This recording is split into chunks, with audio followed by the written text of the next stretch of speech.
Bonjour tout le monde. Quelques indices pour vous aider à deviner de quoi nous allons parler aujourd'hui. Si je vous dis New York, âme sœur, peut-être pas assez. Si jamais je disais heureux hasard ou même un amour à New York, là je suis sûre que vous avez trouvé. Les principaux personnages, John Cusack, Jonathan et Kate Beckinsale, Sarah. Jonathan et Sarah se rencontrent par hasard au moment de Noël à New York, à moins que ce ne soit la destinée qui s'en soit chargée. Quoi qu'il en soit, ça n'était pas le moment pour eux de rester ensemble, ils se perdent de vue immédiatement. Quelques années plus tard, et à quelques jours de leur mariage avec quelqu'un d'autre, chacun va décider de se retrouver pour avoir le cœur net une bonne fois pour toutes et savoir s'ils sont âmes sœurs, puisque pendant toutes ces années, ils n'ont cessé de penser l'un à l'autre. C'est probablement le meilleur film romantique qui soit. D'accord, c'est mon opinion. Mais c'est en tout cas probablement le meilleur film qui va traiter du sujet de la destinée de chacun d'entre nous et surtout de l'âme sœur.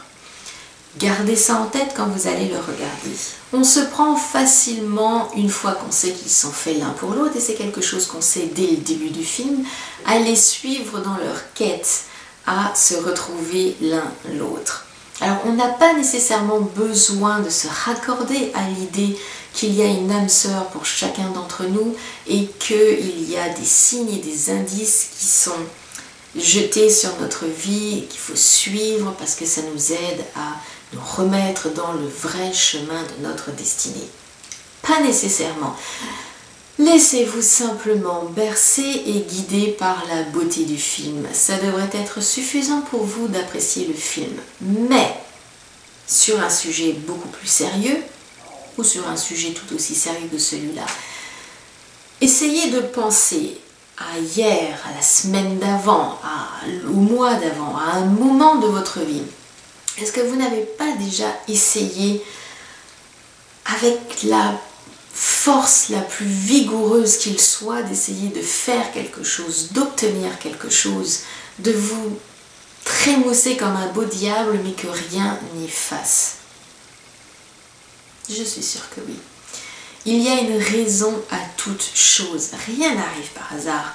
Même si à ce moment-là, la raison nous paraît très obscure, il va y avoir une explication à un moment donné. Un heureux hasard pour les Québécois ou un amour à New York pour les Français est devenu un classique dans les films d'histoire d'amour. Qu'on y croit ou pas à la destinée à l'âme sœur, ça n'a pas d'importance. C'est un film qui a une espèce de magie, une aura qui va vous envelopper et qui va vous conquérir comme tout le monde a été conquis par ce film. Merci beaucoup pour avoir regardé cette revue et jusqu'à la prochaine fois, passez un très bon moment. Bonjour tout le monde, quelques indices pour essayer de deviner de quoi nous allons parler aujourd'hui. New York, âme sœur, non.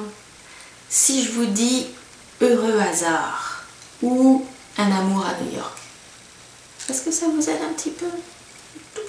Jonathan et Sarah se rencontrent par hasard à New York au moment de Noël, à moins que ce ne soit la destinée qui s'en soit sardée. Les principaux personnages, John